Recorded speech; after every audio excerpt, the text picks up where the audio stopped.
Bismillah, Assalamualaikum warahmatullahi wabarakatuh. Alhamdulillah, tidak henti-hentinya kita selalu memuji dan memuja Allah atas segala nikmat yang Allah berikan kepada kita, termasuk Allah masih memberikan kita umur lagi di hari ini, di mana hari ini adalah hari emas kita. Bila seseorang di masa lalunya sudah mengisi amal-amal saleh yang sudah Allah wajibkan kepada dia, dan yang merupakan tujuan utama diciptakan kita semua dari muka bumi ini, maka dia harusnya memaksimalkan kesempatan ini dengan menambah kantong-kantong amal solehnya sehingga memberatkan timbangan amalnya pada hari kiamat dan juga meninggikan derajatnya di surga. Kalau masa lalunya berisikan pelanggaran-pelanggaran agama dan kelalaian, maka hari ini juga hari emas bagaimana dia punya kesempatan untuk bisa bertaubat kembali kepada Tuhannya Allah Subhanahu wa taala. Kemudian juga ya, dia memperbaiki amal-amalnya agar dia lepas dari hisab dan hukuman Allah. Dan hari ini adalah umur kita yang sebenarnya. Kalau masa lalu sudah berlalu dan sudah kita lalui dan kita nikmati, masa ke depan kita belum mengetahui berapa hari lagi, berapa detik lagi, berapa jam lagi Allah akan berikan. Maka selama Allah masih kasih umur, syukuri dengan cara memaksimalkan dalam ketaatan yang merupakan tujuan utama kita diciptakan. Dan Allah kekalkan dalam surah Az-Zariyat, surah nomor 51 ayat 56, "Wa ma khalaqtul jinna wal insa illa liya'budun." Aku tidak menciptakan semua jin dan manusia kecuali untuk mengabdi dan beribadah kepadaku. Selanjutnya kita panjatkan salam hormat kita kepada utusan Allah Nabi besar Muhammad sallallahu alaihi wa ala alihi wa sahbihi wasallam, manusia yang telah membawa kepada kita hukum halal haramnya Allah, dan juga memperkenalkan kepada kita siapa zat yang mulia pencipta alam semesta ini, termasuk pencipta diri kita sendiri, sehingga kita jadi mengenalnya dan akhirnya mengikuti syariatnya, dan tentu dengan itu kita akan mendapatkan kebahagiaan dunia dan juga akan mendapatkan balasan surga yang abadi di akhirat sana. Pertama-tama tentunya kita memberikan dukungan kepada seluruh pengurus masjid, jajaran masjid yang sudah mempermudah agar ta'lim ini bisa berjalan. Dan insya Allah seperti biasa, bila Allah mudahkan kita akan melanjutkan bedah buku kita Kunci Sukses di Alam Kubur yang ditulis oleh Dr. Ahmad Mustafa Mutawalli, dan kita sudah menyelesaikan sampai kunci sukses yang ketujuh pada kesempatan yang lalu, yaitu masalah berdoa kepada Allah Subhanahu wa taala dengan memohon perlindungan agar diselamatkan dari siksa kubur. Kembali kita ingatkan lagi ibu-ibu sekalian rahimani wa rahimakunallah, bahwasanya siksa kubur itu dan juga nikmatnya bagian daripada keimanan kita. Bagian daripada rangkaian rukun iman yang kelima, yaitu iman kepada hari kiamat. Satu paket masalah prosesi kematian, dicabutnya ruh oleh para malaikat yang ditugaskan oleh Allah Subhanahu wa taala, kemudian masuk ke alam barzah atau alam kuburan. Dan ini tentunya dimanapun seseorang meninggal dunia, baik di udara dengan pesawat yang meledak misalnya, atau meninggal di kedalaman lautan dan tubuhnya habis dicabit-cabit oleh ikan ataupun hewan-hewan dari lautan, atau dia terbakar hangus semuanya, tubuhnya di darat misalnya dengan kebakaran rumah atau tokohnya dan seterusnya, dan yang mati di ranjang, di atas ranjang sementara tubuhnya utuh dan dimasukkan ke dalam liang lahat, semuanya akan sampai ke alam barzah dengan hikmah Allah Subhanahu wa taala. Dan di alam ini seseorang hanya bisa menghadapi dua, kalau bukan menjadi taman dari taman surga karena keimanan dan amal-amal solehnya, maka akan menjadi lubang dari lubang neraka. Makanya Nabi alaihi salatu wassalam mengingatkan dalam hadis yang sahih dan cukup panjang lebar tentang kondisi ini. Beliau mengatakan, dan ruh orang mukmin kalau dimasukkan ke dalam kuburan, maka akan datang kepadanya dua sosok malaikat Munkar dan Nakir, mendudukkannya lalu menanyakan kepadanya pertanyaan yang sudah masyhur, siapa Tuhanmu, siapa Nabimu, apa agamamu, dan dia akan menjawab dengan sangat mudah. Kemudian akan dibukakan baginya pintu surga dan sampai kepadanya bau-bau wanginya. Dan Allah pun berfirman, bentangkanlah perma darinya dari surganya. Kemudian dia pun menikmati kuburannya menjadi taman dari taman surga. Dalam riwayat lain dikatakan bentangkan kuburannya seluas pandangan matanya. Kemudian kalau orang kafir, orang munafik, orang musyrik, maka akan lawan daripada itu atau rivalnya. Yaitu akan datang malaikat Munkar Nakir mendudukan lalu menanyakan pertanyaan yang tadi tiga itu siapa Tuhanmu, siapa Nabimu, apa agamamu, atau apa tujukanmu, maka dia tidak bisa menjawab. Lalu malaikat akan membukakan baginya pintu neraka dan sampai kepadanya bau-baunya serta akan terjadi siksaan yang menyakitkan di kubur tersebut. Sebagaimana kata Nabi SAW, Allah akan membuat dinding kuburannya menjepit sampai tulang rusuknya terhimpit seperti ini. Lalu Nabi SAW memberikan isyarat dengan menyatukan jari-jari jemari beliau. Kemudian juga dalam riwayat lain Allah akan datangkan malaikat yang tidak punya pendengaran dan penglihatan. Bagaimana Allahu a'lam. Malaikat ini khusus untuk menyiksa di kuburan, yang akan membawa sebuah besi yang kalau seluruh jin dan manusia bersatu jumlahnya miliaran untuk menggerakkannya, maka tidak akan mampu menggerakkannya, lalu menghantam ke kepala orang ini dan dia menjerit. Semua makhluk Allah mendengarkan ceritanya kecuali jin dan manusia, yang kalau jin dan manusia mendengarkan jeritan tersebut maka niscaya mereka akan meninggal seketika. Jadi memang saking sakitnya, dan begitulah terus keadaannya menjadi lubang dari lubang neraka. Makanya Nabi SAW juga selalu berlindung dari siksa kubur. Ya, di antaranya yang diajarkan kepada kita dalam doa sebelum salam, wa'udzubika min adzabil qabr, dan aku berlindung kepadamu dari siksa kubur. Itu selalu sebelum salam dianjurkan membacanya. Jadi kita bisa bayangkan berapa belas kali bahkan puluhan kali kita baca kalau digabung antara sholat sunnah dan sholat wajib, karena pentingnya kita berlindung dari siksa kubur itu. Begitu juga Nabi SAW pernah lewat di beberapa kuburan, kemudian beliau mendengarkan suara yang gemuruh ribut. Kemudian beliau mengatakan ini adalah kuburan orang-orang Yahudi yang mereka sedang disiksa di kuburan mereka. Begitu juga beliau pernah mendengar atau melewati dua buah kuburan. Kemudian beliau mengatakan kepada para sahabat, sungguhnya dua penghuni kuburan ini sedang disiksa, dan mereka disiksa bukan dengan hal-hal yang dianggap besar oleh manusia, tapi sungguhnya dia besar di sisi Allah Subhanahu wa taala. Maksudnya dosa besar.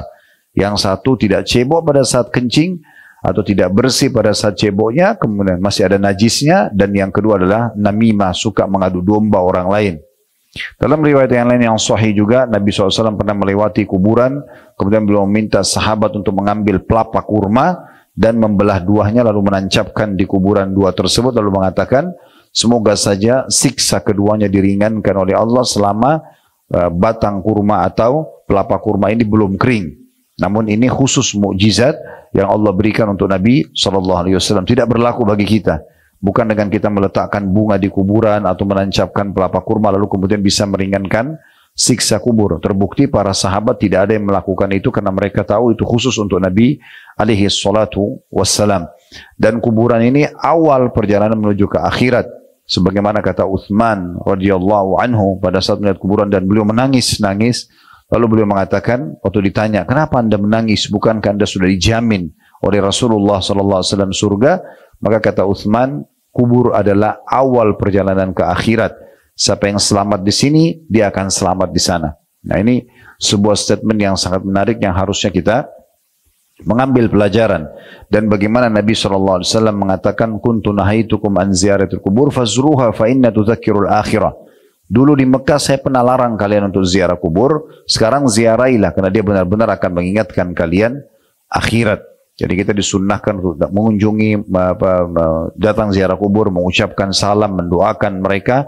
Kemudian kita ambil pelajaran sebagai orang yang masih hidup, karena dalam kuburan tersebut adalah orang-orang yang seperti kita, bahkan mungkin lebih cantik, lebih gagah, lebih pintar, lebih kaya, lebih tinggi jabatannya, dan segala macam. Tapi mereka sudah meninggal, dan mereka sudah akan diminta pertanggungjawaban atas perbuatan mereka kalau itu buruk, dan mereka akan mendapatkan balasan maksimal kalau itu adalah perbuatan yang baik. Dan sudah panjang lebar kita jelaskan dalil-dalil berhubungan dengan masalah itu. Namun kita akan masuk sekarang ke poin yang ke-8 yang disusun oleh penulis tentang masalah cara menyelamatkan dari siksa kubur, yaitu tentang sholat. Walaupun di buku ini kalau kita lihat ibu-ibu sekalian tidak ditulis dalilnya. Saya tidak tahu kenapa penulis tidak menulis dalilnya. Walaupun satu ayat atau satu hadis. Begitu juga dengan poin ke-9 nanti masalah puasa. Poin ke-10 masalah zakat juga sama. Nanti ke poin ke-11 baru beliau menulis dalil-dalilnya. Oleh karena itu kita akan datangkan dalil dan bahasan buku selain buku kita ini. Tepatnya saya akan bacakan dari buku Sahih At-Targhib Tarhib At-Targhib Tarhib, buku yang ditulis oleh Al-Mundhiri rahimahullah, buku hadis yang sangat masyhur. Kemudian ditelusuri hadisnya oleh Syekh Albani dan hanya dikeluarkan hadis-hadis yang sahih saja. Makanya kita membedah buku yang sahih At-Targhib Tarhibnya. Di jilid satunya itu ada bahasan tentang masalah bab solat, panjang sekali babnya, belasan, mungkin bisa dikatakan belasan bab, ya. Atau banyak babnya tepatnya, ya. Tetapi kita tidak bisa membahas semuanya pada kesempatan ini. Kita akan bahas sebagiannya. Saya akan mulai membahas solat ini, ibu-ibu sekalian, dengan mengetahui dan coba merenungi besarnya dan agungnya solat itu. Satu-satunya ibadah yang diterima oleh Nabi SAW sebagai perintah dari Allah, yang diterima di langit hanya solat. Semuanya diterima di bumi. Puasa, jihad, bakti sama orang tua, haji, pokoknya semuanya. Selain solat, itu Jibril datang alaihissalam ke bumi lalu menyampaikan kepada Nabi SAW. Khusus solat, ini beda. Satu-satunya ibadah. Nabi SAW diharuskan untuk melakukan perjalanan Isra dan Mi'raj. Perjalanan dari Mekah Masjidil Haram ke Masjidil Aqsa di Palestina, yang kita sudah tahu dalam surah Isra, surah nomor 17 dalam Al-Quran, bicara di ayat pertamanya tentang masalah perjalanan mulia itu. Kemudian Nabi SAW dalam perjalanan tersebut diperlihatkan berbagai macam siksa kubur, diperlihatkan tentang masalah surga dan neraka. Kemudian beliau dipertemukan dengan ruh para nabi-nabi di Masjid Aqsa dan sempat mengimami mereka solat dengan hikmah Allah Subhanahu Wa Taala. Lalu Mi'raj ke langit, bertemu dengan nabi-nabi lagi di langit pertama sampai langit ketujuh, dan sampai akhirnya tiba di Sidratil Muntaha, kemudian menerima perintah solat. Awalnya solat itu diperintahkan 50 waktu. Ya, ini kita bisa bayangkan ibu-ibu sekalian, kalau 50 waktu artinya kurang lebih per 10 menit azan, ya, atau bahkan kurang dari itu. Oleh karena itu waktu Nabi SAW naik dan menerima perintah 50 solat ini, di langit ketujuh itu ketemu dengan Nabi Ibrahim AS. Nabi Ibrahim tidak bicara apa-apa setelah menerima perintah solat. Kalau kita bicara hadis tentang Isra Mi'raj ini panjang sekali, karena ada pembicaraan antara Nabi SAW dengan Nabi-Nabi di 7 lapis langit tersebut. Tetapi yang kita fokus adalah langit ke-6-nya. Di langit ke-6 pada saat selesai menerima perintah solat 50, itu bertemu dengan Musa alaihissalam. Nabi Musa alaihissalam ini nabi yang paling banyak disebutkan namanya dalam Al-Quran, ya, dan kisahnya sangat rinci. Dari dia lahir sampai disusuin, sampai kemudian dilibatkan ibunya, kakaknya perempuan, terus dibesarkan di istana Fir'aun, dan sekian panjang cerita. Nanti insya Allah kalau ibu-ibu berminat bisa mengikuti tablik akbar kami di Blok M setiap Sabtu. Dia selang-seling dengan serial sahabat di Sabtu kedua, itu tentang kisah-kisah nabi-nabi. Dan insya Allah nanti di bulan Desember kita akan masuk di kisah Nabi pertama, Nabi Adam alaihissalam. Bisa hadir di sana, ngajak kerabat teman-temannya untuk hadir dalam majelis ilmu. Antara duhur dan asar kita akan bahas kisah Nabi dan manusia pertama, Adam alaihissalam, dan terus berlanjut kisah-kisah Nabi tersebut. Ringkas ceritanya adalah pada saat Nabi SAW turun dari Sidratul Muntaha, menerima perintah solat dan akhirnya lewati langit ke-6. Tentu sebelum turun, waktu pertama naik, tempat terjadi diskusi dan bicara dengan nabi-nabi, di antaranya sama Nabi Musa. Tapi ini kita cerita langsung ringkaskan pada saat sudah menerima 50 waktu solat itu. Nabi Musa AS lalu bertanya kepada Nabi Muhammad SAW, apa yang Tuhan memerintahkan hai Muhammad? Kata Nabi SAW, 50 waktu solat. Maka kata Nabi Musa AS, umatmu tidak akan mampu melakukannya. Maka mintalah keringanan. Kemudian Nabi Muhammad SAW naik lalu minta keringanan kepada Allah Subhanahu Wa Taala, lalu Allah meringankan 5 waktu solat. Artinya masih tersisa 45 waktu solat. Lalu ketemu lagi dengan Nabi Musa alaihissalam, lewat langit ke-7 ketemu Ibrahim. Ibrahim tidak ngomong apa-apa. Langit ke-6 Nabi Musa tahan lagi sebelum turun ke bumi. Apa yang Tuhan mau berikan? Berapa jumlah solatnya? Kata Nabi Muhammad SAW 45. Kata Nabi Musa, masih berat buat umatmu, minta keringanan. Terus saja Nabi Musa AS menahan Nabi SAW, setelah setiap kembali kepada Allah diringankan 5 waktu sholat dari 50 jadi 45, 45 jadi 40, 40 jadi 35, jadi 30, jadi 25, jadi 20, terus begitu sampai sisa 5 saja. Dan ini semua jasa Nabi Musa AS. Karena beliau yang selalu mengatakan masih berat hai Muhammad, minta keringanan. Sedangkan sudah sisa 5 saja kayak sekarang, subuh sampai isya yang sudah kita ketahui, waktu Nabi Musa bertemu lagi dengan Nabi Muhammad, maka ditanya, sisa berapa? Kata Nabi Muhammad SAW, 5 waktu sholat. Nabi Musa masih mengatakan masih berat buat umatmu. Minta keringanan lagi. Maka kata Nabi Muhammad SAW dalam perkataan yang masyhur, saya sudah malu dengan Tuhanku. Ya, akhirnya Allah pun berfirman pada saat itu kepada Nabi Muhammad SAW, sungguhnya dia 5 waktu sholat, tapi mendapatkan nilai 50 waktu sholat. Karena semua amal saleh dalam Islam akan dilipat gandakan menjadi 10 kali lipat. Sebagaimana Allah berfirman, man ja'a bil hasanati falahu asyru amsalihha. Siapa yang melakukan satu perbuatan amal saleh, maka akan dilipat gandakan menjadi 10 kali lipat. Semua, apapun yang ibu-ibu lakukan dari kebaikan-kebaikan, maka akan dilipat gandakan 10 kali lipat, ya, nilainya. Makanya Nabi SAW misalnya contoh berbicara tentang puasa 3 hari setiap bulan, puasa Iyamul Bid. Kata Nabi SAW, puasa 3 hari setiap bulan pahalanya setahun. Bagaimana nilai setahunnya? Ulama merincikan. Karena 3 hari dalam 1 bulan, setiap amal soleh dilipat gandakan 10 kali lipat. Berarti 1 hari puasa sama dengan 10 hari puasa pahalanya. Jadi kalau puasa 3 hari setiap bulan atau Iyamul Bid, mendapatkan 30 hari pahala puasa. Kalau begitu terus setiap bulan, Ramadan termasuk pasti kita akan puasa. Maka sama dengan pahala setahun. Nah, itu yang dimaksudkan, karena dilipat gandakan menjadi 10 kali lipat. Allah Subhanahu wa taala Maha Mulia, Maha Dermawan, ya. Sangat suka memberikan yang terbaik kepada hamba-hambanya. Allah tidak akan pernah, ibu-ibu sekalian, kita minta 1 dikasih 1. Tapi Allah akan memberikan berlipat-lipat ganda dari apa yang kita berikan dan apa yang kita lakukan dari ketaatan kepada Allah Subhanahu wa taala. Ini salat sangat mulia. Makanya Nabi SAW sangat menjaga. Dan beliau pada saat ditanya dalam hadis yang sahih, amalan apa yang paling afdal, yang paling Allah cintai, paling besar pahalanya, maka beliau menyebutkan yang pertama, as-salatu ala waktiha. Salat tepat waktu. Jadi kayak tadi, tepat waktu salatnya, gitu ya. Makanya tadi waktu kami mau ke sini, begitu kita pertimbangkan tidak sempat keburu salat ini, kami salat di masjid yang kami temukan di jalan, supaya tidak ketinggalan awal waktu, gitu kan? Karena awal waktu ini mahal sekali. Kalau ibu-ibu ingin mendapatkan pahala maksimal dalam sholat, siapkan 3 hal ini. Ini maksimal pahalanya. Tepat waktu, azan tinggalkan semua aktivitas, udah sholat. Dan wudhunya itu sudah dilakukan sebelum azan, sehingga tidak ketinggalan sholat qobliyah, tidak ketinggalan doa antara azan dan iqamah yang mustajab, tidak ketinggalan takbiratul ihram pertama imam. Karena mulai imam Allahu Akbar, mulai malaikat catat pahala. Ya. Kalau orang datang nanti imamnya sudah waladhdallin, beda pahalanya dengan orang yang ikut dari awal. Karena ada iftitah, ada awal al-fatihah. Beda pahalanya orang yang dapat 4 rakaat duhur dengan orang yang cuma dapat 3 rakaat berjamaah. Walaupun nanti dia bisa sambung 1 rakaat lagi setelah salam. Tapi akan beda pahalanya orang dengan orang yang mengerjakan dari awal waktunya. Jadi dia tepat waktu. Dan yang kedua, tepat gerakan. Harus sesuai dengan gerakan yang diajarkan oleh Nabi alaihi salatu wassalam.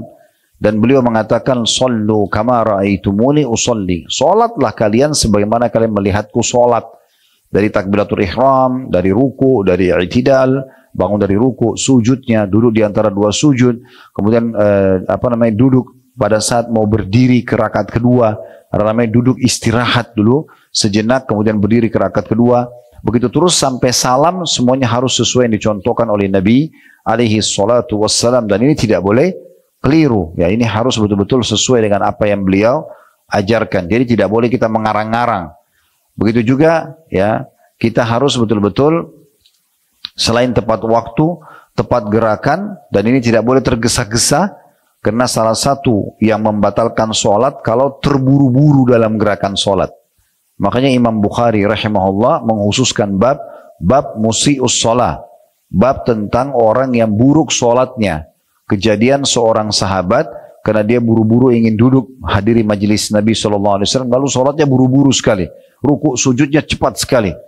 Maka setelah salam, dia datang ke hadapan Nabi SAW, Nabi mengatakan, kembalilah, ulangi sholatmu karena kau belum sholat. Maka orang itu ulangi lagi. Ternyata gerakannya sama juga, buru-buru. Memang sudah begitu cara dia sholat. Dia begitu kembali, Nabi ulangi lagi, mengatakan, kembalilah, ulangi sholatmu karena kau belum sholat. Orang itu kembali lagi ulangi. Ternyata sama juga.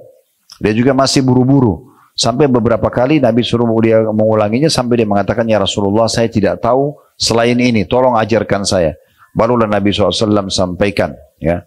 Barulah Nabi SAW menyampaikan kalau ya sesungguhnya kalau kau ingin sholat maka tegakkanlah tubuhmu dengan tenang, ya. Kemudian setelah tenang baru kemudian bertakbiratul ihram, baru dengan tenang. Dan tata caranya semua jari-jari kita rapat menghadap ke depan, ya, semuanya rapat, jangan direnggangkan, dan ini sejajar dengan pundak atau sejajar dengan kuping. Bisa seperti ini atau seperti ini, naik sedikit. Mata dibuka dan menghadap ke tempat sujud, ya, tidak boleh menutup mata, ya.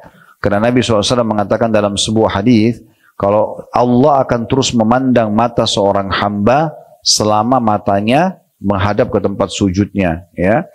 Kemudian setelah menghadap ini semuanya menghadap ke depan, mata menghadap ke tempat sujud, tubuhnya dan tulang belakangnya ruasnya semua tegak, kemudian baru takbiratul ihram, ya. Bisa dengan dua cara. Dia gerakan dulu, ibu mengangkat tangan kemudian meletakkan ke dadahnya, baru bilang Allahu Akbar, atau ibu bersamaan Allahu Akbar. Dua-duanya bisa. Kalau saya lebih sering, apalagi kalau jadi imam, ya, itu lebih tepatnya gerakan dulu baru ucapan, supaya makmumnya tidak mendahului imam. Jadi misalnya meletakkan dulu baru bilang Allahu Akbar. Kemudian begitu juga pada saat ruku. Ruku dulu baru mengatakan Allahu Akbar. Bangun dari ruku atau i'tidal dengan sangat tenang dulu, gerakan baru bilang Sami Allahu liman hamidah. Begitu seterusnya sampai salam. Jadi gerakan dulu, misalnya salam ke kanan, baru bilang Assalamualaikum warahmatullah, begitu juga ke sebelah kirinya. Tapi boleh saja orang bersamaan dengan gerakan tangannya. Intinya gerakan harus dijaga dengan tenang. Jadi ini standar gerakannya, jangan diubah-ubah. Takbiratul ihram seperti ini, pada saat mau ruku juga sama.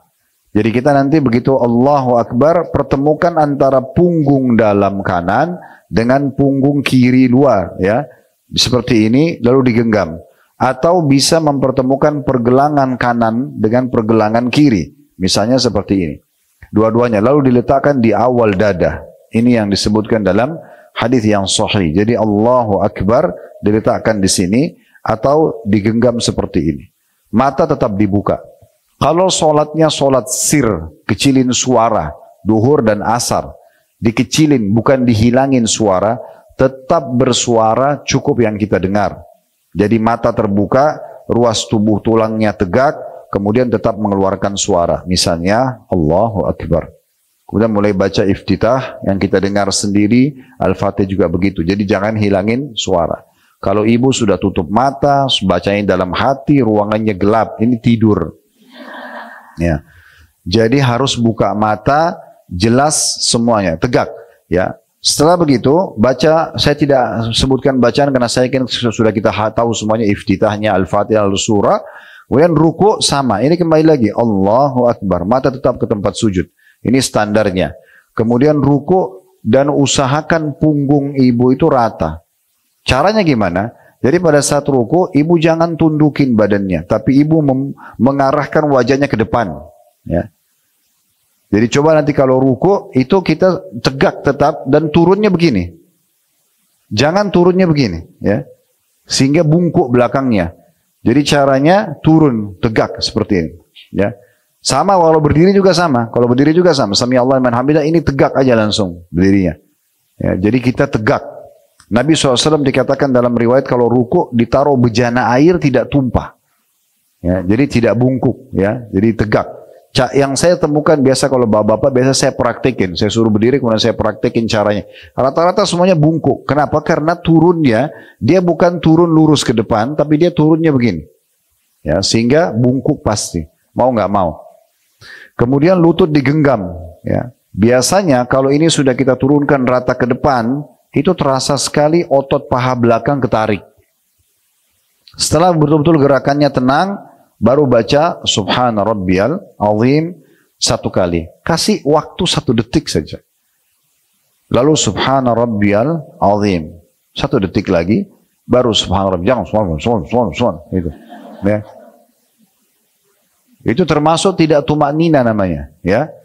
Karena hal yang ketiga yang harus diperhatikan dalam sholat, tepat bacaan. Jadi tepat waktu, tepat gerakan, tepat bacaan. Ini nggak bisa pisah kalau ibu mau dapat maksimal pahalanya. Karena kalau ibu mau memperbaiki apapun, mulai dari sholat. Apapun, mau perbaiki urusan akhiratnya, hubungannya sama Allah, memperbaiki urusan dunianya, sholatnya dulu. Kalau sholat sudah baik-baik semuanya itu. Nggak akan ada masalah lagi. Karena sholat itu awal amal yang dihisab hari kiamat. Dan Nabi SAW sudah bilang, di akhirat nanti, kalau dia baik, dia akan membantu amal lain. Kalau dia buruk, dia akan mengganggu amal lain. Dalam riwayat lain, kalau sholatnya sudah lolos di timbangan amalnya karena bagusnya, maka dia sudah beruntung. Dan kalau dia rusak, maka rugilah dia. Celaka dia. Oleh karena itu harus 3 hal ini berkumpul. Ya, tepat waktu, tepat gerakan, dan tepat bacaan. Nah, setelah ibu tenang baca dalam ruku, bangun. Bangunnya sama tadi ya. Jadi punggungnya itu naik lurus ke atas. Sami Allahu liman hamida. Mata tetap ke tempat sujud. Ini sama begini. Nah, ini ada 2 cara. Dua-duanya khilaf ulama kembali kepada sebuah hadis yang sama. Disebutkan bahwasanya Nabi SAW kalau bangun dari ruku, anggota tubuh beliau kembali seperti semula. Kembali seperti semula. Di sini ulama beda pendapat. Apakah sebelum takbiratul ihram sehingga sami Allah liman hamidah tangannya kembali ke samping, ya? Atau kembali tubuh Nabi SAW itu setelah takbiratul ihram? Pernah lihat gak ada orang sami Allah hamidah kembali tangannya ke dada? Nah, itu tidak bisa disalahkan karena kembali kepada dalil yang sama. Nah, cuma bedanya pendapat pertama ulama bilang yang dimaksud anggota tubuh Nabi SAW kembali seperti semula adalah sebelum takbiratul ihram, makanya ditaruh di samping paha. Dan yang mengatakan setelah takbiratul ihram berarti kembali ke dada. Dua-duanya boleh. Kalau saya sarankan ibu lakukan sesekali selama ada pendapat ulama. Jadi di buku amal kita tercatat pernah gerakan ini, pernah gerakan itu. Selama ada dalilnya, ya. Kemudian begitu juga nanti kalau dalam bacaan-bacaan ya, bacaan doa iftitah itu banyak sekali ragamnya. Usahakan dihafal semuanya, diamalkan.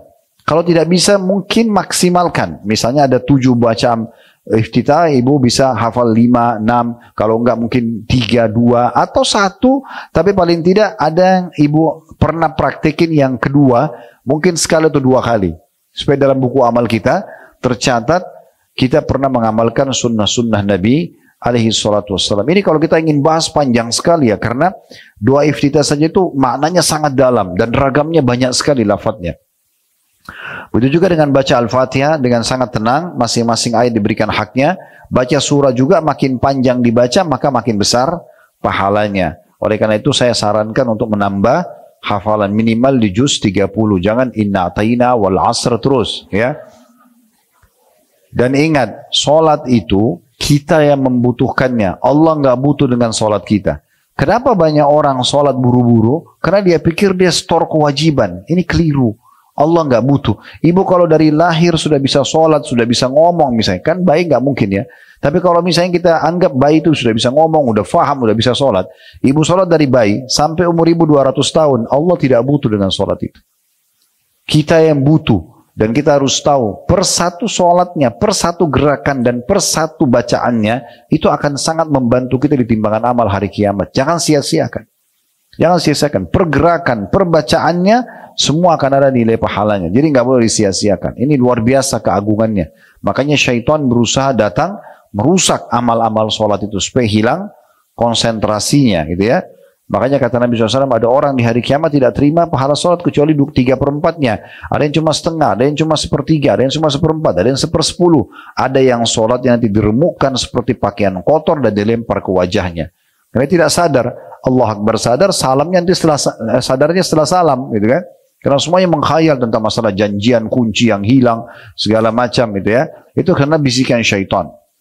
Jadi harus konsentrasi dengan cara tadi. Buka matanya, ya, kemudian sedikit keluaran suara, dan kita ya menjaga setiap gerakan dan juga bacaan kita. Ini penting sekali. Kemudian setelah bangun dari ruku, ruku pun ini ada macam-macam doanya. Ya, ada macam-macam. Ibu usahakan bisa menghafal dan mengamalkan semua. Kalau bisa, kalau nggak bisa beberapa. ada subhana rabbil azim, ada subhana rabbil azim wa bihamdi, ada subuhun kudusun rabbul malaikati warruh, ada subhana dzil jabarut wal malakut wal kibriyai wal azama, ada subhanakallahumma bihamdika Allahumma gfirli. Banyak doa-doanya bisa kita pilih ya. Jadi kita bisa baca. Begitu juga setelah itu bangun, dan ini minimal bacanya sekali, bisa dibaca 3 kali sampai 10 atau 11 kali. Ya, terkadang Nabi SAW membaca, apalagi di sholat malam beliau sampai 10 atau 11 kali. Begitu juga dengan pada saat sholat istisqa, sholat gerhana, maaf, ya, sholat khusuf dan khusuf, ya, sholat gerhana bulan dan gerhana matahari. Itu kita dianjurkan sholat sampai gerhananya hilang. Jadi lama sekali rukunya dan sujudnya. Bagaimana caranya? Ya kita ulang-ulangi bacaan zikir-zikir ruku tadi. Sami Allahu liman hamida, sama kita berdiri dengan tegak tadi. Kemudian setelah berdiri dengan tegak, dadanya dibusungkan, ini semua pundaknya rata. Sama tadi, ini jangan diubah. Standarisasi ini standar, ya, sejajar dengan pundak atau dengan kuping. Sami Allah liman hamida bisa diletakkan di dada atau diletakkan di samping paha. Mulailah baca dengan tenang. Setelah gerakannya sudah sempurna, baru baca Rabbana walakal hamd. Pelan-pelan. Mil'as samawat wa mil'al ardi wa mil'a ma syi'ta min syai'in ba'd. Diikuti banyak sekali. Hamdan kathiran tayyiban mubarakan fi. Ada banyak zikirnya ya. Ada juga ditambah dengan di Rabbil hamd, di Rabbil hamd. Ya, itu ada bacaan juga ditambah Allah malamana lima a'taita wa la mu'ti lima mana'ta wa la yanfa'u dzal jaddu minkal jadd. Ini mirip dengan zikir habis salat, tapi dibaca juga di i'tidal. Setelah selesai tenang, baru kita sujud. Sujud dengan 2 cara. Menurunkan lutut dulu, baru telapak tangan, atau telapak tangan dulu. Tapi kalau orang mau menurunkan telapak tangan dulu, yang dilarang tidak boleh menyerupai duduknya unta. Ya, jadi unta itu kalau turun, kalau ibu nanti searching di YouTube lihat unta cara duduknya, biasanya kaki depannya dulu, tapi bokongnya ke atas. Ya. Oleh karena itu kalau kita mau turun telapak tangan dulu, itu tubuhnya turun bersamaan, tapi lututnya belum sentuh lantai, lalu telapak tangan diletakkan, baru lututnya turun. Ya, jadi bukan dengan, maaf, menunggingkan bokongnya ke atas ya. Karena itu dilarang oleh Nabi SAW menyerupai unta. Mirip nanti juga kalau bangun dari rakaat pertama atau rakaat kedua, ya, mau ke rakaat selanjutnya, itu juga tidak boleh berdiri bokongnya dulu. Ya. Tapi kita duduk dulu, nanti kan kita sebutkan sebentar caranya sambil menopang tubuh ke atas. Nah kalau kita sudah sami Allahu liman hamidah lalu kita sujud, bisa kita letakkan lutut dulu yang mana mudah, dan usahakan minimalnya ya jarak antara lutut kita sama telapak tangan itu ukuran 1 siku. Ya. Jadi kalau ibu letakkan telapak tangannya jangan dekat dengan lututnya, ya, tapi dibuat ruang. Ya, dimajukan ke depan. Itu kalau seandainya ibu turunkan sikunya, pas sikunya bisa masuk antara siku, lutut dengan telapak tangan. Ya, walaupun tidak boleh meletakkan siku ke tanah. Sebagaimana Nabi SAW mengatakan, atau Nabi SAW melarang siapapun sholat seperti duduknya anjing. Anjing itu kalau duduk kan sikunya ke tanah. Nah itu tidak boleh. Kemudian juga sunnah Nabi SAW adalah melebarkan sedikit sikunya, terutama kalau lagi sholat sendiri, ya dilebarkan sedikit saja. Ya. Tapi kalau sholat berjamaah sesuai dengan kondisi dan keadaan. Kemudian juga pada saat ibu meletakkan lutut sudah turun misalnya, kemudian meletakkan telapak tangan. Ingat telapak tangan semuanya harus jari-jarinya rapat diletakkan, ya. Kemudian wajahnya ke depan sedikit, ya, bukan dekat jari-jari ya. Jadi tetap ini nanti. Walaupun kita sujud, dia berada sejajar dengan pundak. Mirip dengan takbiratul ihram. Bagaimana wajah kita lebih di atas, maka pada saat kita letakkan telapak tangan, wajahnya pun maju ke depan. Bisa ditangkap ini ya? Ya, kemudian mulai setelah sujud, barulah baca. Ingat, sujud, kata Nabi SAW, aku diperintahkan sujud dengan 7 anggota tubuh. 1 itu, dahi sama hidung. Jangan alasan, Ustaz, hidung saya pesek, Ustaz, tidak ada. Itu nggak ada urusan, ini ciptaan Allah, ya. Tetap bisa, tetap harus dahi sama. Jadi nggak boleh orang itu dahinya yang sujud, hidungnya enggak. Itu nggak bisa. Itu berarti tidak sempurna sujudnya. Jadi turun dahi sama hidung 1, kemudian 2 telapak tangan, berarti 1 ini 2, 3. 2 lutut berarti 5, 2 telapak kaki berarti 7. 7 anggota tubuh. Nah khusus telapak kaki kita disunnahkan untuk melipat jari-jari kita semampunya ya, sehingga seakan-akan semua jari-jari ikut sujud dan dipertemukan Bu, jangan dibuka. pertemukan telapak kakinya dan ditekan jari-jarinya semampunya. Ya. Setelah selesai gerakannya sudah sempurna, baru mulai Subhana Rabbiyal A'la. Kasih jeda 1 detik, itu khusyuk ya. Subhana Rabbiyal A'la, baru kemudian Subhana Rabbiyal A'la. Ini juga sama, bacanya cukup banyak, ada 6 atau 7 bacaan, bisa dipilih tentunya. Saya bilang tadi saya nggak masuk ke situ karena ini bahasnya panjang sekali. Saya pernah membahas bab sholat ini dalam daurah 3 hari, baru bisa habis. Ya, kita ringkasin dalam 1 jam ini nggak mungkin gitu ya. Jadi memang ini saya sebutkan secara globalnya. Setelah selesai sujud dengan tenang, duduklah di antara 2 sujud dengan cara tubuhnya juga dinaikkan dengan tegak, matanya lihat ke tempat sujud, duduk di antara 2 sujud ya. Kemudian ujung jari-jarinya berada di ujung pahanya, ya. Sehingga bukan menggenggam lutut tapi di ujung pahanya. Jadi kalau ini misalnya lutut kita, dia ada di sini, telapak tangannya. Diletakkan. Jari-jari tetap semuanya jangan direnggangin tapi dirapatkan. Kemudian setelah itu baru mulailah baca doa, bisa Rabbighfirli saja, kemudian sujud, atau kita baca yang panjang Rabbighfirli warhamni wajburni sampai akhir. Setelah tenang baru sujud yang kedua. Sama tadi posisinya, telapak tangan diturunkan, wajahnya lebih ke depan, ya. Baca lagi kayak tadi. Nah, pada saat mau berdiri ke rakaat kedua, duduk dulu, namanya duduk istirahat. Duduk dulu, setelah itu topang tubuh kita dengan 2 cara. Dengan cara menekan paha kita, lalu berdiri ke atas, atau kita membuat kepalan tangan, ditekan di bagian depan lutut, kemudian menopang tubuh kita di atas. Tapi ini cuma menopang, mendorong tubuh kita ke atas. Setelah itu rakaat kedua sama, tinggal yang terakhir adalah pada saat mau salam. Kalau mau salam, duduknya khilaf di antara ulama, apakah dia iftirash atau tawarruk, ya. Kalau iftirash, duduk seperti di antara 2 sujud. Itu namanya iftirash. Karena ibu menjadikan telapak kaki kirinya didudukin. Telapak kaki kanannya berdiri. Itu namanya duduk iftirash. Kalau duduk tawarruk, warak, itu artinya bokong. Jadi seperti kalau tahiyat terakhir biasa orang, bokongnya yang turun. Ya, duduk kemudian telapak kanannya berdiri. Ya, kaki kanannya.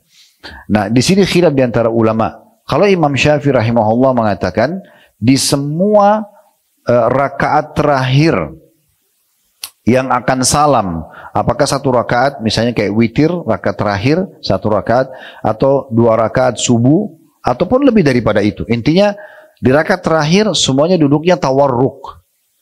Semua duduknya tawarruk. Semua duduknya pakai bokongnya. Yang penting sudah mau salam, walaupun 1 rakaat. Kalau Imam Ahmad mengatakan bukan seperti itu, ya. Selama masih kurang dari 3 rakaat, 1 rakaat atau 2 rakaat saja, duduknya iftirash. Duduknya iftirash, ya, atau duduknya seperti di antara 2 sujud. Dan ini khilaf di antara ulama, artinya kita bisa memilih mana yang lebih mudah buat kita. Seperti itulah. Kemudian setelah baca, atau tinggal kita tambahkan juga khilaf di antara ulama, kapan mengangkat jari di tasyahud.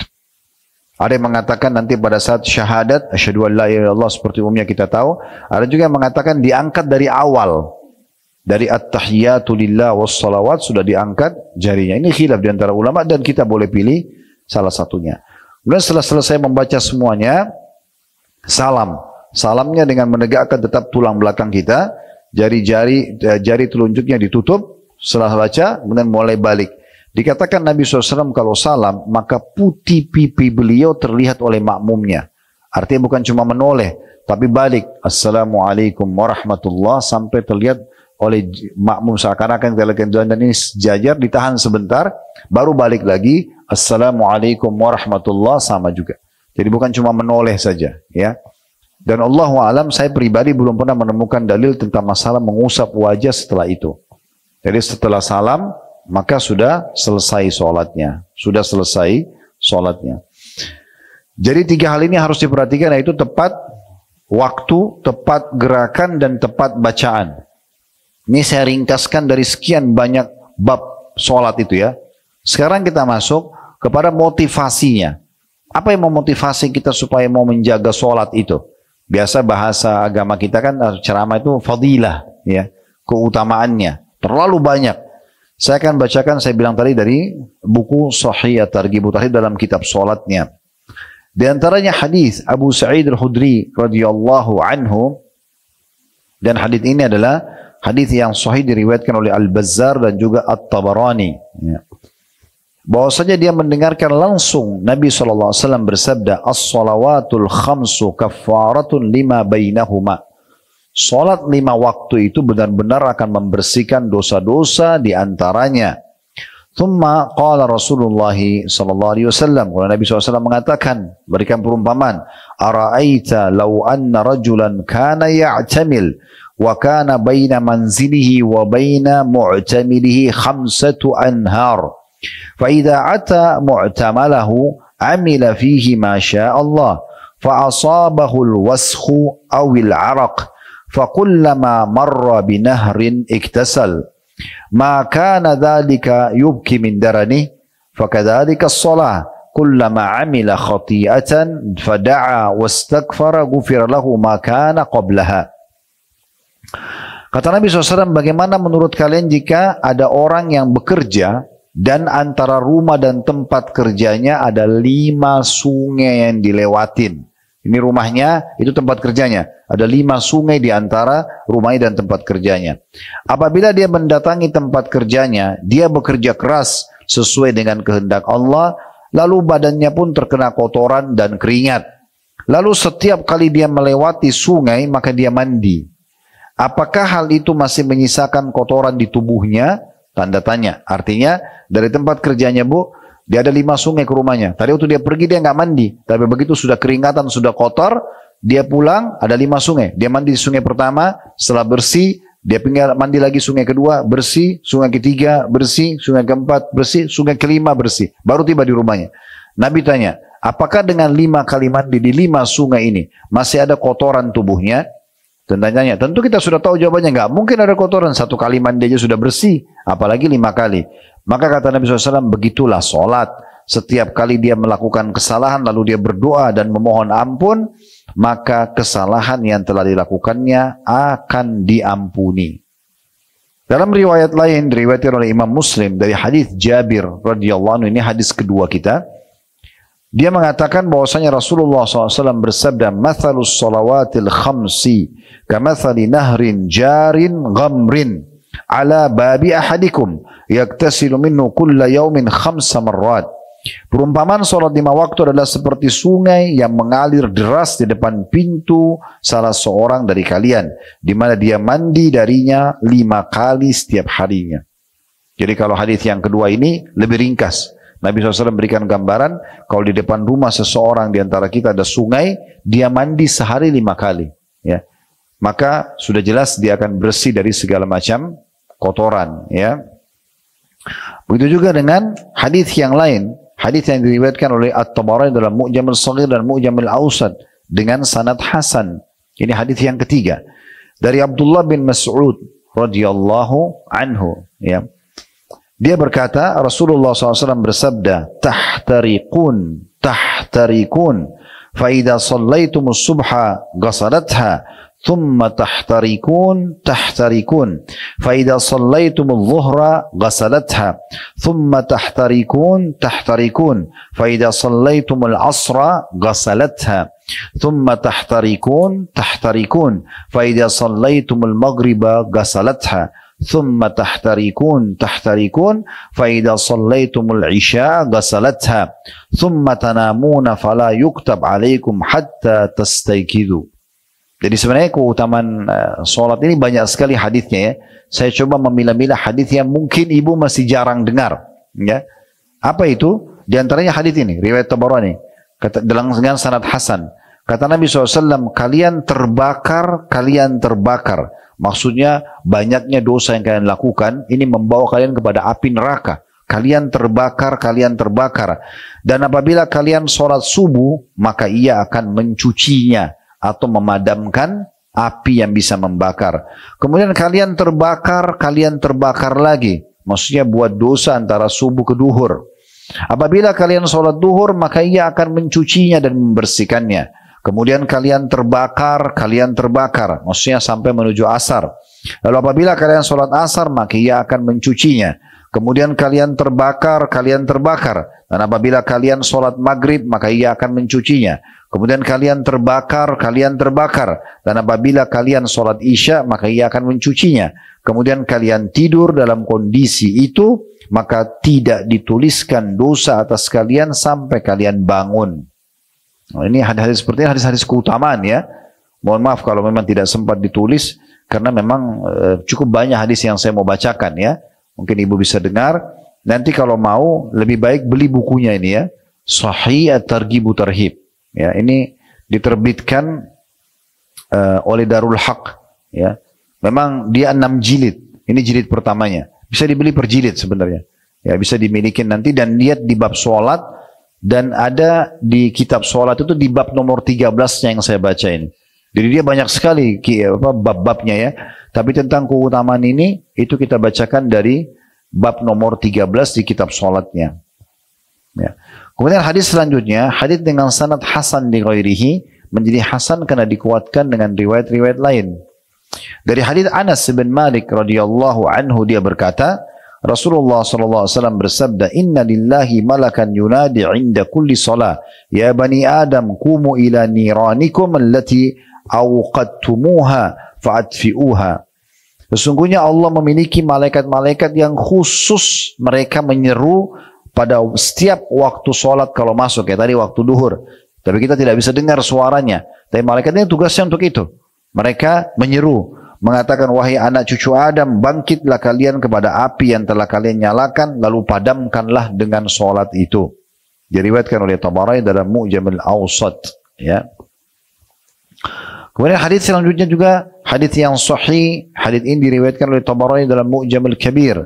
Diriwayatkan oleh Abdullah bin Mas'ud radhiyallahu anhu bahwasanya Rasulullah SAW bersabda, yub'atsu munadin 'inda hadrati kulli shalah fayaqul ya bani Adam qumu fa'atbi'u 'ankum ma awqadtum 'ala anfusikum fayaqumun fatasqutu khatayahum min a'yunihim wa yusallun fayughfaru lahum ma bainahuma thumma tukiduna fima baina dhalik fa idza kana 'inda salati al-ula nada ya bani adam qumu fa'atfi'u ma awqadtum 'ala anfusikum fayaqumun fayatatahharun wa yusallun dalam kurung al-dhuhr fayughfaru lahum ma bainahuma fa idza hadarat al-'asr famithlu dhalik fa idza hadarat al-maghrib famithlu dhalik fa idza hadarat al-'atamatu famithlu dhalik fayanamun wa qad ghufira lahum mudlaj fi khairin wa mudlaj fi syarrin. Terjemahannya, kata Nabi SAW dalam hadis yang sahih ini, seseorang penyeru dari kalangan malaikat diutus oleh Allah pada setiap waktu sholat 5 waktu bila tiba. Lalu malaikat itu mengatakan, wahai anak cucu Adam, berdirilah, lalu matikanlah dari kalian apa yang telah kalian nyalakan atas diri kalian sendiri dari api. Maka mereka pun berdiri, ya, maka dengan sholat, maka kesalahan-kesalahan mereka berjatuhan dari mata mereka. Mereka sholat, baru dosa-dosa yang ada di antara keduanya diampuni untuknya. Kemudian kalian menyalakan lagi di antara itu, buat dosa lagi. Lalu ketika sholat pertama telah tiba, dia memanggil, wahai anak cucu Adam, berdiri lalu matikanlah apa yang telah kalian nyalakan atas diri kalian. Mereka pun lalu berdiri lalu bersuci dan menunaikan sholat duhur.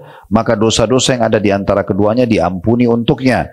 Jika asar telah hadir, maka seperti itu. Jika maghrib telah hadir, maka seperti itu. Jika isya telah hadir, maka seperti itu. Lalu dia pun tidur dalam keadaan telah diampuni. Maka ada yang melalui malam dalam keadaan baik dan ada yang melalui malam dalam keadaan buruk. Artinya ada orang yang memang karena sholat dibersihkan dosa-dosanya, ada orang yang karena tidak sholat maka dia dalam keadaan buruk. Tentu di sini perlu kita garis bawah ibu-ibu sekalian, yang dimaafkan adalah dosa-dosa kecil, bukan dosa besar ya. Dosa-dosa kecil. Kalau dosa-dosa besar itu wajib taubat nasuha, sebagaimana Imam Nawawi rahimahullah mengatakan harus melalui 3 syarat. Ini sudah pernah kita jelaskan. Meninggalkan dosa itu seketika, menyesali dan berjanji sama Allah tidak akan mengulanginya. Nah, itu baru bisa diampuni dosa besarnya ya. Hadis selanjutnya adalah hadis yang disebutkan sahih li ghairihi. Ini istilah, maksudnya dia sahih karena dikuatkan dengan riwayat-riwayat lain. Dan ini mauquf, maksudnya hanya sampai ke sahabat. Kalau ibu dengar hadis marfu' berarti sampai ke Nabi. Kalau mauquf hanya sampai ke sahabat, ya. Tapi ini tetap semua kalaupun dari sahabat berarti memang mereka ambil dari Nabi alaihissalam. Tapi kalau misalnya Salman Al-Farisi berkata, Abdullah bin Umar berkata, Abdullah bin Abbas berkata, Umar bin Khattab berkata, lalu kemudian statementnya langsung itu diistilahkan dengan mauquf, ya, hanya sampai ke sahabat. Dikatakan bahwasanya satu hari Salman pernah berdiri sholat di akhir malam, seolah-olah dia menyaksikan apa yang dia duga sebelumnya. Dia menyampaikan, ya, bahwasanya Salman berkata, ya, maksudnya ini disebutkan oleh Tariq ibn Shihab. Dia berkata, dia pernah menginap di rumah Salman Al-Farisi untuk melihat kesungguhannya dalam ibadah. Lalu dia melihat Salman berdiri di akhir malam seolah-olah dia tidak menyaksikan apa yang dia duga sebelumnya. Maksudnya dia tidak sangka kalau sampai sehusyuk itu sholatnya.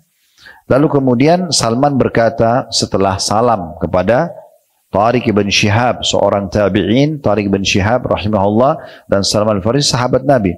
Salman memberikan nasihat kepada muridnya. Tariq mengatakan, hafidhu ala hadis salawatil khams, fa innahunna kaffaratun lihadil jirahat, malam tusabil maqtala. Jagalah salat 5 waktu itu karena ia adalah pelebur bagi luka-luka atau dosa-dosa kecil selama dosa-dosa besar dihindari. Diriwayatkan oleh At-Tabarani dalam Mu'jamil Kabir. Ini diantaranya. Kemudian juga di dalam hadis yang lain diriwayatkan oleh Al-Bazzar, Ibnu Khuzaimah, Ibnu Hibban. Hadis ini hadis yang sahih dari hadis Amr bin Murrah Al-Juhani. Dia mengatakan radhiyallahu anhum, ja'a rajulun ila Nabi sallallahu alaihi wasallam faqal ya Rasulullah, ara'aita in syahidtu an la ilaha illallah wa annaka Rasulullah wa sallaitu as-salawatil khams wa addaitu az-zakah wa sumtu Ramadan wa qumtuhu famimman ana qala minas siddiqin wasyuhada. Sahabat ini mengatakan ada seorang laki-laki datang ke hadapan Nabi SAW dan berkata, ya Rasulullah, bagaimana menurut Anda jika aku bersaksi bahwasanya tidak Tuhan yang berhak disembah kecuali Allah dan bahwasanya Anda benar-benar utusan Allah? 2 kalimat syahadat. Aku juga sholat 5 waktu. Aku juga membayar zakat. Aku juga berpuasa Ramadan dan mendirikan malam Ramadan, maksudnya dengan qiyamul lailnya. Termasuk golongan apakah aku? Kata Nabi SAW, engkau termasuk golongan siddiqin dan syuhada. Maksudnya engkau akan bersama nanti di surga dengan orang-orang yang jujur dan orang-orang yang mati syahid. Saksi bahasanya termasuk sini menjaga 5 waktu sholat.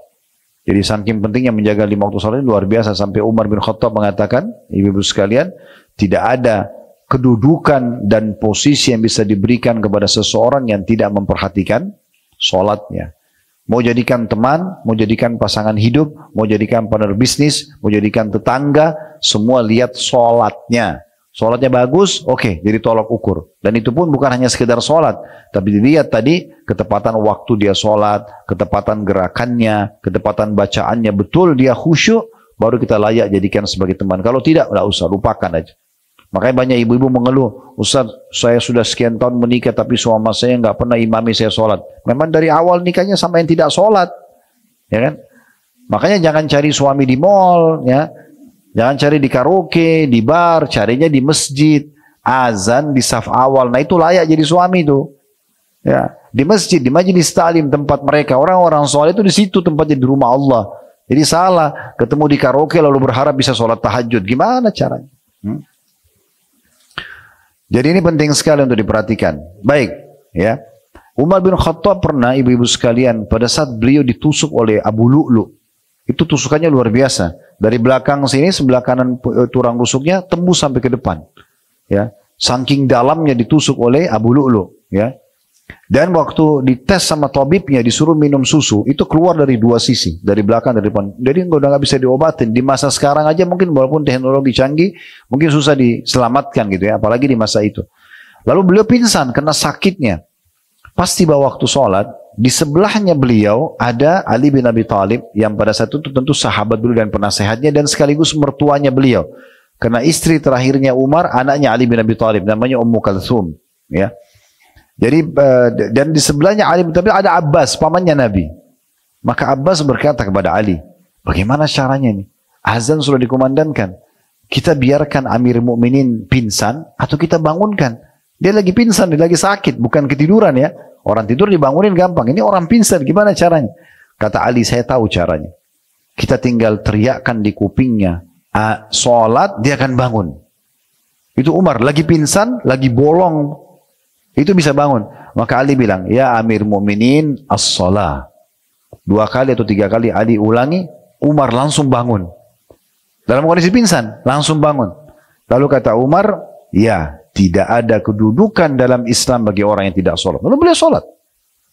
Itu saking tertanamnya dalam dirinya tentang masalah sholat itu. Ya, itu sholat itu luar biasa. Jadi jangan ibu hanya seperti gerakan biasa saja. Enggak, harus dinikmatin benar setiap gerakannya, setiap bacanya. Ingat selalu itu ya. Tepat waktunya, tepat gerakannya, tepat bacaannya. Mau terbakar apapun di sebelah kita, mau gempa bumi, saya lagi sholat, selesai. Enggak ada urusannya. Gitu kan? Meninggal dalam kondisi itu nggak masalah, berarti ajal datang. Itu dalam Quran husnul khatimah, nggak ada masalah. Kenapa harus panik ya dengan hal-hal yang tidak perlu?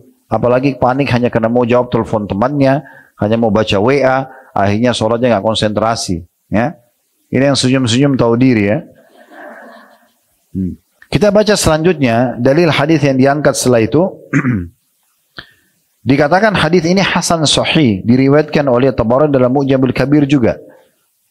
Dari Salman Al-Farisi radhiyallahu anhu dia berkata bahwasanya Rasulullah sallallahu alaihi wasallam bersabda, "Innal muslima yusalli wa khatayahu marfu'atun 'ala ra'si. Kullama sajada tahattu anhu, fayafrugu min salatihi wa qad tahattat anhu khatayahu." Ini sebenarnya hadisnya banyak saya bilang. Saya coba pilih hadis yang mungkin kita jarang dengar ya. Mudah-mudahan betul memang ibu belum dengar sehingga dapat ilmu baru gitu ya. Ataupun sudah pernah didengar berarti ini mengingatkan kembali ilmu itu juga bagus. Apa kata Nabi SAW? Sesungguhnya seorang muslim melaksanakan sholat sementara dosa-dosanya terangkat di atas kepalanya. Semua dosa kita ditaruh di atas kepala kalau kita lagi sholat. Allah punya cara dengan itu. Setiap kali dia sujud, berguguranlah darinya dosa-dosa itu. Sehingga dia menyelesaikan sholatnya sementara dosa-dosanya telah habis. Di dosa hari itu ditaruh semua di atas kepala kalau lagi sholat, dia sujud jatuh, dia bangun lagi, kan kedua sujud lagi jatuh lagi, sampai habis salam gugur semua dosanya. Kapan itu bisa habis kita tidak tahu. Ya, mungkin sholat sunnah, sholat wajibnya atau dalam seharian dia sholat, intinya tergantung kadar dosa seseorang. Kemudian dalam hadis yang mirip dengan ini, dengan sanad hasan dighairi menjadi hasan karena dikuatkan dengan riwayat-riwayat lain. Ini diriwayatkan oleh Ahmad, An-Nasai dan juga At-Tabarani. Dari hadis Abu Uthman, dia berkata, rahimahullah seorang tabi'in, aku bersama Salman Al-Farisi di bawah sebatang pohon. Dia mengambil dahan kering, lalu mengibaskannya sehingga daunnya berguguran. Salman Al-Farisi ambil ranting pohon, itu ada daun-daun kering. Jadi dia sengaja kibas supaya jatuh semua daun kering itu. Kemudian dia berkata, wahai Abu Uthman, diajak ngomong tadi tabi'in yang meriwayatkan riwayat ini. Tidakkah kamu bertanya padaku mengapa aku lakukan ini? Kenapa aku tebaskan ya batang pohon ini ya atau ranting ini supaya jatuh semua daun-daunnya? Ini luar biasa ya. Jadi para ulama-ulama dulu, para sahabat itu mereka tidak buat hal sia-sia. Ini aja digoyangin ada maksudnya. Maka dia bilang sama muridnya, kok tidak tanya kenapa saya lakukan ini? Maka kata Abu Uthman, aku bertanya, mengapa anda melakukannya? Maka Salman menjawab, radhiyallahu anhu, begitulah Rasulullah SAW melakukan ketika aku bersamanya di bawah sebuah pohon. Jadi saking ingin menukil murni ajaran Nabi seperti apa, sampai Salman praktekin begitu. Saya juga pernah di bawah pohon begini seperti ini. Nabi juga ambil ranting yang ada daun-daun kering, lalu Nabi juga kebasin. Lalu Nabi tanya juga kepada saya, kamu nggak tanya kenapa saya kebasin ini? Beliau mengambil dahan kering lalu mengibaskannya sehingga daunnya berguguran, lalu beliau bersabda, wahai Salman, tidakkah kamu bertanya mengapa aku melakukan ini? Maka aku pun bertanya, mengapa anda melakukannya?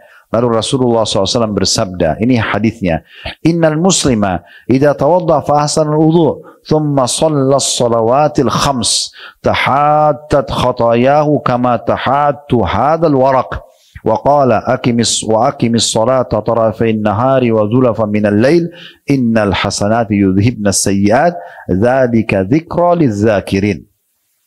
Sesungguhnya kata Nabi SAW, apabila seorang muslim berwudu dengan sempurna, lalu dia membaguskan wudunya, ini juga termasuk bahasan dalam bab sholat ya, tapi kita tidak singgung karena ini wudu bab sendiri. Tapi termasuk membawa kehusyuan juga, tambahannya itu adalah kalau ibu sempurnakan wudunya, jangan buru-buru. Ingat ada batas minimal ya, ini pergelangan batas minimal, jangan kurang kenanya, nggak sah wudunya, nggak sah sholatnya nanti kan. Kumur-kumur juga begitu sama hidung atau ya, madmadah istinsyak, membasuh wajah juga semua wajah harus kena, tangan sampai siku, ingat sikunya kadang-kadang kita siram, ini nggak kena ini bagian bawah ya. Begitu juga kepala sampai ke tengkuk, kaki juga minimal mata kaki diusahakan lebihkan. Dan kata Nabi SAW, sesungguhnya perhiasan seorang mukmin pada hari kiamat nanti di surga memenuhi anggota tubuhnya yang terkena dengan wudunya gitu ya. Sampai Abu Hurairah pernah wudhu menggulung bajunya sampai ke atas, lalu beliau siram bukan di siku, di atasnya. Ditanya oleh seorang tabi'in, kenapa anda lakukan ini?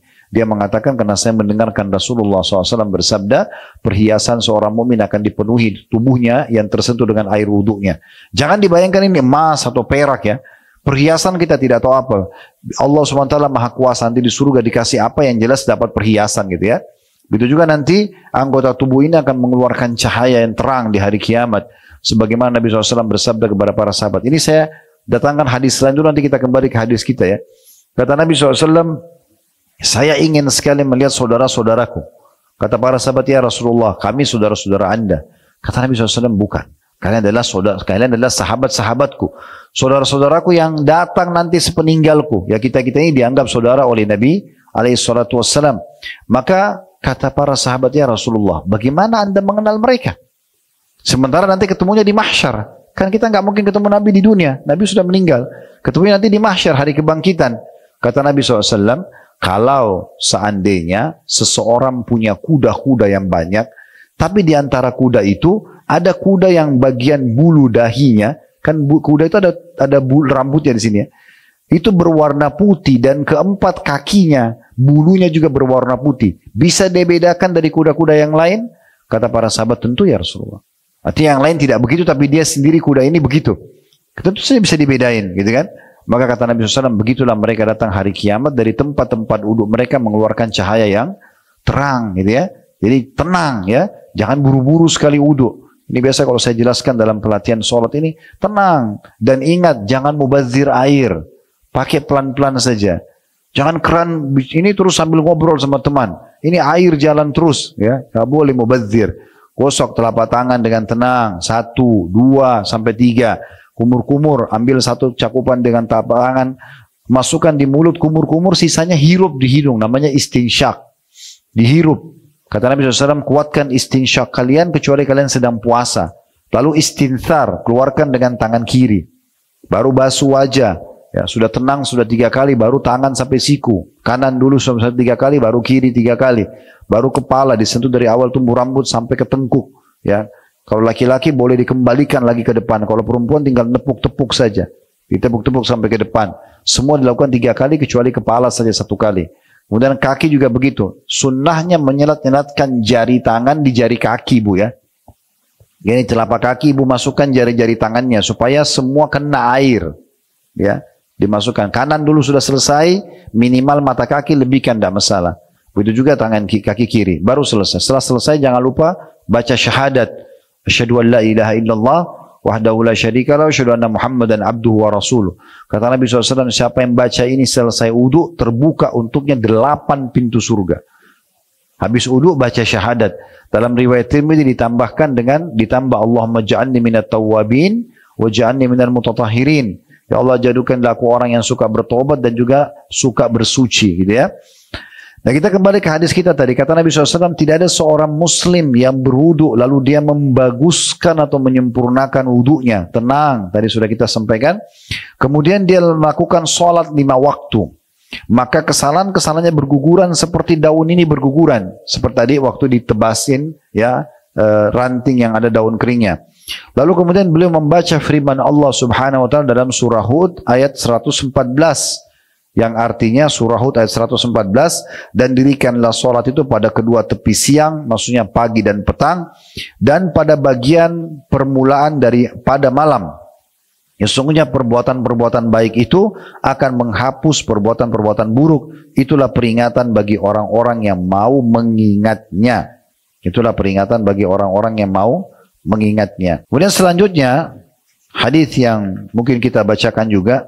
Hadis dengan sanad hasan, dan hadis ini diriwayatkan oleh Tabarani dari hadis Abu Darda radhiyallahu anhu bahwa Rasulullah SAW bersabda, "Khamsun man jaa bihinna ma'a imanin dakhala al-jannah. Man hafaza 'ala as-salawatil khams, 'ala wudu'ihinna wa ruku'ihinna wa sujudihinna wa mawaqitihinna, wa shama ramadhana wa hajjal baita in istata'a ilayhi sabila, wa ata az-zakata tayyibatan biha nafsu, wa 'adda al-amanah." Qila ya Rasulullah, wa ma ada'ul amanah? Qala al-ghuslu minal janabah.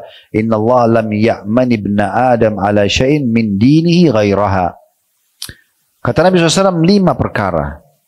Diperhatikan baik-baik. Barang siapa yang mengerjakannya disertai dengan keimanan, yakin itu perintah Allah dan berharap pahalanya, itu namanya disertai dengan keimanan. 5 perkara, barang siapa yang mengerjakannya disertai dengan keimanan, niscaya dia pasti masuk surga. Dijamin masuk surga.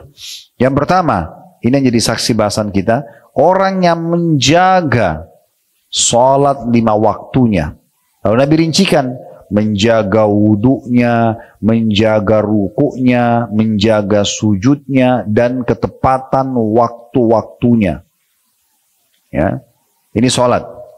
Saya ulangi, kata Nabi SAW 5 perkara. Barang siapa yang mengerjakannya disertai karena iman atau disertai dengan iman, niscaya dia masuk surga. Orang yang pertama, orang yang menjaga sholat 5 waktu, dirincikan dengan menjaga wudunya, rukuknya, sujudnya, dan ketepatan waktu-waktunya.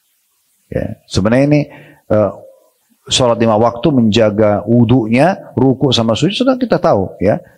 Kemudian waktu-waktunya, ketepatan waktu tadi. Kemudian yang kedua, berpuasa Ramadan. Tapi ini nggak dirincikan apa-apa, cuma puasa Ramadan. Yang ketiga, berhaji ke Baitullah jika dia mampu. Kemudian yang keempat, membayar zakat dengan jiwa yang rela. Jadi sebenarnya rukun Islam ini ya. Jaga sholat, jaga puasa, jaga zakat. Tapi zakat dengan keridhaan jiwa, bukan karena terpaksa. Dan yang kelima, menunaikan amanah. Jadi Nabi SAW ada yang beliau ingin titip pesankan nih, amanah apa nih ya. Maka ditanyakan kepada Nabi SAW, ya Rasulullah, apa yang anda maksudkan dengan amanah di sini? Karena biasanya orang fahamnya amanah itu titipan perkataan, titipan barang gitu ya. Maka kata Nabi SAW, mandi junub. Sesungguhnya Allah tidak mengamanahkan selain mandi junub kepada anak cucu Adam pada sesuatu dari agamanya. Jadi kalau maaf orang sudah berhubungan biologis, yang paling sesuai dengan sunnah langsung mandi, gak ditunda, ya, sehingga tidak perlu menundanya. Walaupun ada pendapat ulama membolehkan menunda sampai menjelang subuh, tapi jangan sampai ketinggalan sholat subuh karena mandi junub akhirnya kehilangan waktu subuhnya misalnya, gitu kan. Umar bin Khattab radhiyallahu anhu pernah mengatakan, ya Rasulullah, semalam saya tidur tapi belum mandi. Maka kata Nabi SAW, kalaupun kau harus melakukannya, maksudnya tunda mandimu, maka minimal kamu sudah wudhu dulu. Minimal kamu sudah wudhu dulu. Mungkin kita tutup dengan hadis ini ya. Nah, melihat waktu banyak sekali hadis-hadis yang kita harus baca ya. Tapi saya juga habis ini insyaAllah.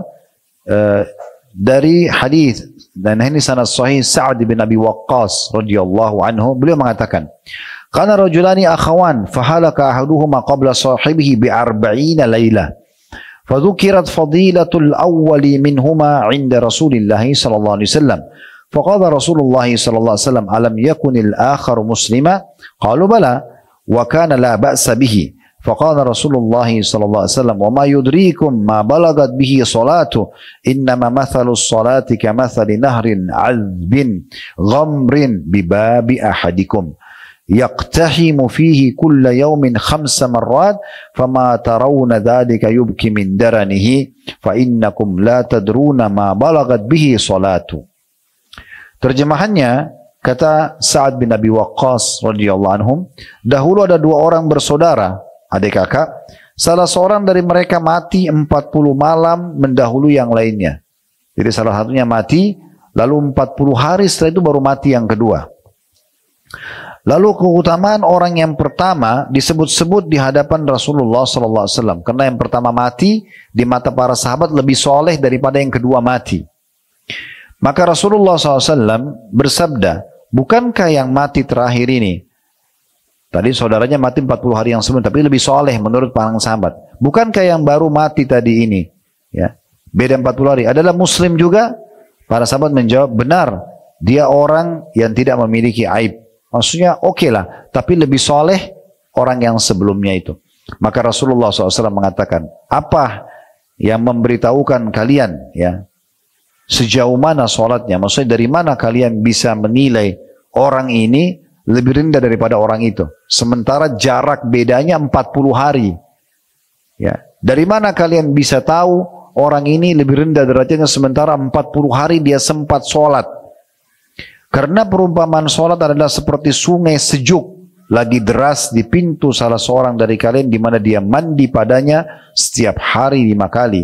Menurut kalian, apakah sholatnya itu masih menyisakan sedikit kotoran dosanya? Sesungguhnya kalian tidak mengetahui sejauh mana sholatnya. Artinya, sholatnya orang yang mati terakhir ini bedanya 40 hari dengan saudaranya sebelumnya. Itu sudah cukup untuk membedakan dia lebih tinggi derajatnya daripada saudaranya yang mati sebelumnya. Hadis ini diriwayatkan oleh Imam Malik.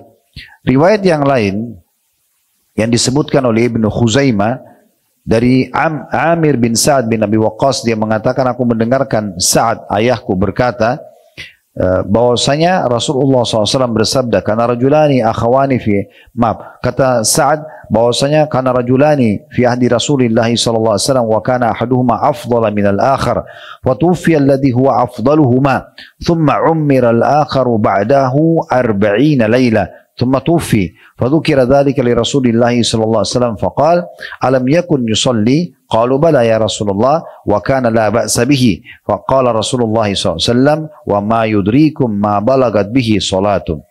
Dahulu, jadi ini masih satu nomor urut hadisnya, 2 riwayat tapi mirip-mirip, makanya saya bacakan sekaligus.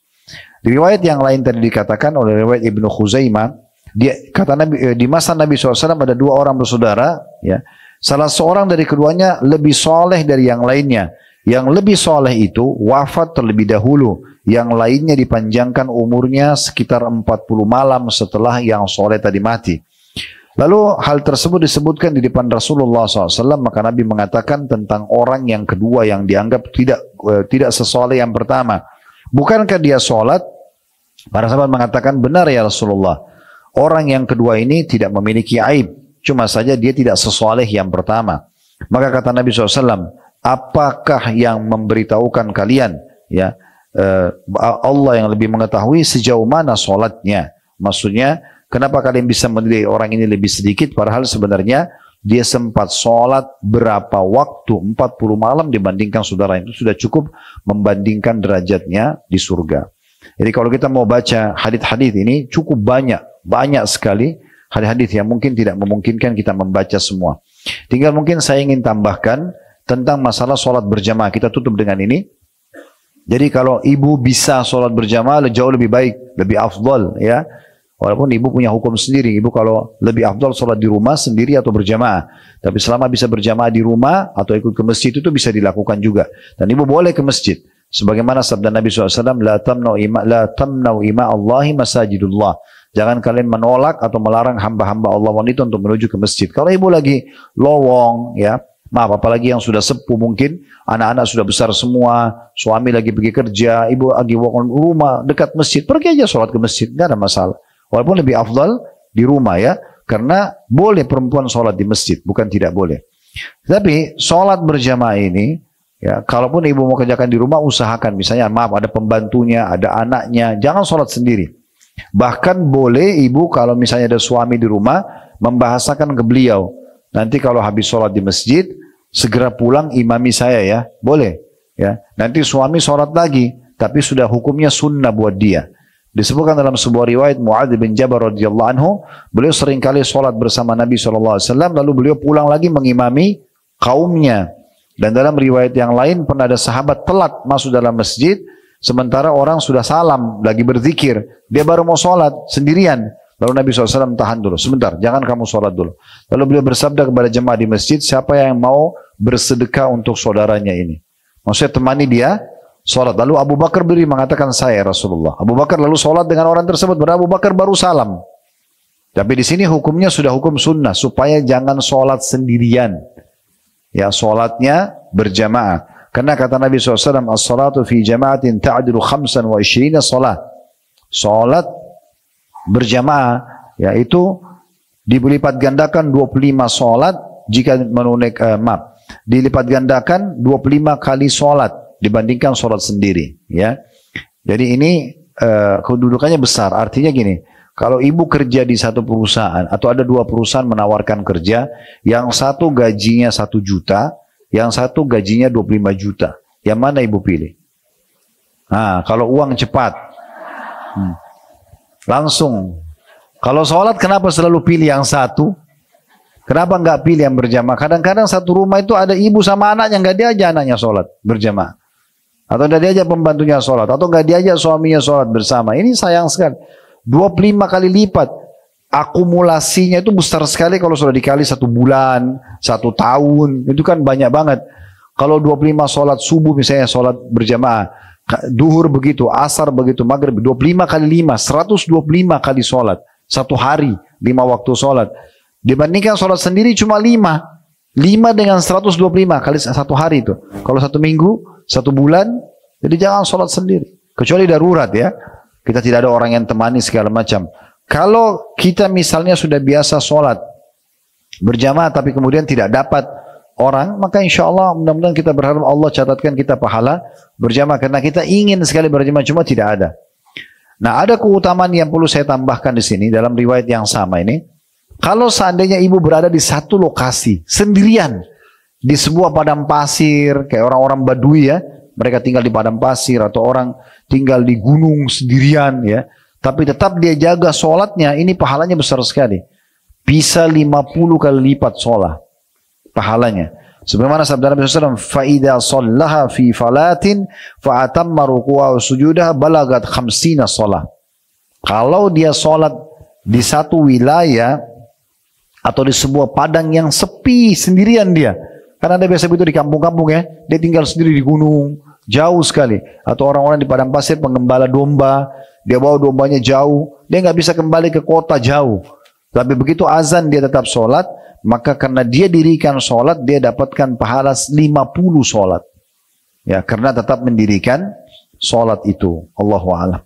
Baik, ini bahasanya insya Allah. Mungkin saya sudah bahasakan tadi, kalau mau lebih jauh bisa kembali ke buku ini, karena buku ini sangat lengkap menyebutkan tentang keutamaan-keutamaan sholat ya.